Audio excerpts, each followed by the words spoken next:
گہرے سبز جنگل کے بیچوں بیچ ایک گھنے درخت کے نیچے 5 چھوٹے خرگوش رہتے تھے۔ ان کے نام ریکو، بینی، میمی، توفو اور لالا تھے۔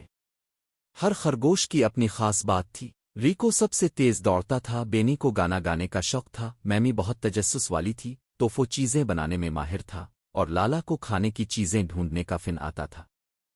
ایک دن دھوپ والی صبح سب خرگوشوں نے ایک مہم پر جانے کا فیصلہ کیا۔ ان کا مقصد تھا کہ وہ جنگل کے مشہور سنہری گاجر کو تلاش کرے جو روشنی میں چمکتی تھی اور شہد سے بھی زیادہ میٹھی تھی۔ وہ سب جنگل میں اچھلتے کودتے روانہ ہوئے۔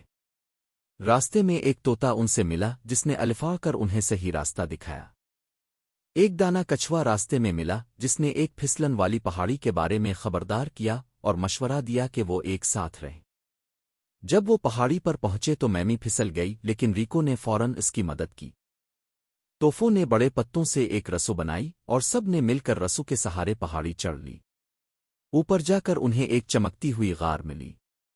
غار کے اندر ایک پتھر پر سنہری گاجر جگمگا رہی تھی، لیکن اسے حاصل کرنے کے لیے ایک پہیلی حل کرنی تھی۔ میں زمین کے اندر اگتی ہوں، سورج کی روشنی پسند کرتی ہوں، کچ کچ کرتی ہوں اور دوڑنے میں مدد دیتی ہوں۔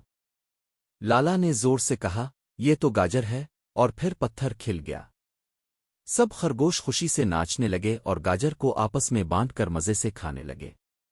پھر وہ سب اپنے گھر واپس لوٹے، دل خوش اور چہرے مسرور۔ انہیں معلوم ہو چکا تھا کہ دوستی، اتحاد اور محبت ہی اصل خزانہ ہے۔